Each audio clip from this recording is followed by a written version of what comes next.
ನಮಗೆ ಸಿಕ್ಕಿರೋ ಕೊನೆ ಅವಕಾಶ ಅಕ್ಕ ಇದು. ಶಿವು ಲಗ್ನ ಪತ್ರಿಕೆ ಕೊಟ್ಟು ಹೋದ ಅಂದರೆ ಅವ್ನು ಮತ್ತೆ ವಾಪಸ್ ಸಿಗೋದೆ ಮದುವೆ ಆದಮೇಲೆ. ಅವ್ನಿಗಿರೋ ಸತ್ಯನೆಲ್ಲ ಹೇಳ್ಬಿಡೋಣ ಆಗ್ಲಾ ಈಗಲೇ. ಅತ್ತೆ, ನನಗೆ ಏನಕ್ಕೆ ನಿಮ್ಮ ಮನೇಲಿ ಕರ್ಕೊಬಂದೆ ಅಂದರೆ, ಶಿವು, ನೀನು ಏನು ವಿಷಯ ಹೇಳಕ್ಕೆ ಕರೆದ್ಯೋ ನನಗಂತೂ ಗೊತ್ತಿಲ್ಲ. ಆದರೆ ನಾನೊಂದು ವಿಷಯ ಹೇಳ್ಬೇಕು ನಿನ್ನ ಹತ್ರ.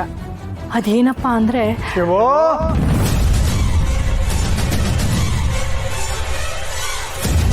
ನನ್ನನ್ನು ದೂರ ಮಾಡಿಬಿಟ್ಟಿಯಲ್ಲೋ. ನಾನು ಅಷ್ಟೊಂದು ದೂರದವನಾಗ್ಬಿಟ್ನ ನಿನಗೆ?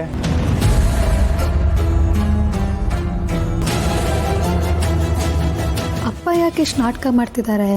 ಯಾಕೆ ಮಾವ, ನಾನಂತ ಕೆಲಸ ಯಾವತ್ತೂ ಮಾಡೋಕ್ಕಿಲ್ಲ.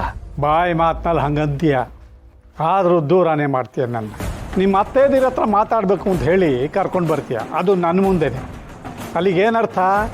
ನನಗಿಂತಲೂ ನಿನಗೆ ನಿಮ್ಮ ಅತ್ತೆದಿರೇ ಮುಖ್ಯ ಆಗೋದು ಅಲ್ವಾ? ಮಾವ, ನಿಮ್ಗೆ ಹಂಗೆ ಅನ್ಸಿದ್ರೆ ನನ್ನನ್ನು ಕ್ಷಮಿಸ್ಬಿಡಿ. ನಾನು ಅತ್ತೆನಲ್ಲಿ ಕರ್ಕೊಬಂದಿದ್ದೆ ಬೇರೆ ವಿಷಯಕ್ಕೆ. ಎಣ್ಣೆ ಬರೋ ಹೊತ್ತಿಗೆ ಗಾಣ ಮುರಿತು ಅನ್ನೋ ಹಾಗೆ ನನ್ನ ಶಿವು, ನನ್ನ ಅಳಿಯ, ನನ್ನ ಕಣ್ಣು ಅಂತ ಅಂದ್ಕೊಳ್ಳೋಷ್ಟರಲ್ಲೇ ನಿಮ್ಮ ಅತ್ತೆದಿರನ್ನ ಕರೆದು ನನ್ನ ಮನಸ್ಸು ಮುರಿದ್ಬಿಟ್ಟಿಯಲ್ಲೋ ಶಿವು.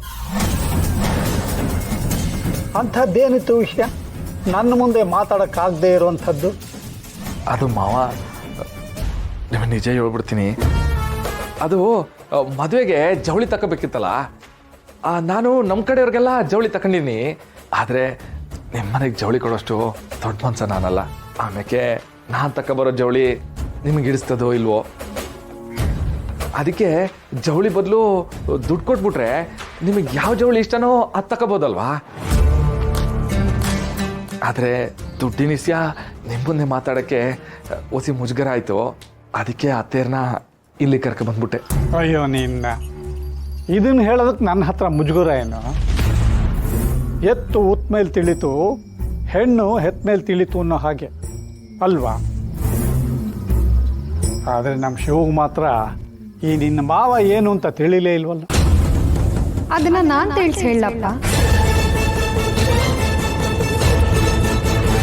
ನಿಮ್ಮ ಮಾವ ಹೆಂಗೆ ಅಂತ? ಬಾರು ಒಸಿ ಸುಮ್ಕಿರು.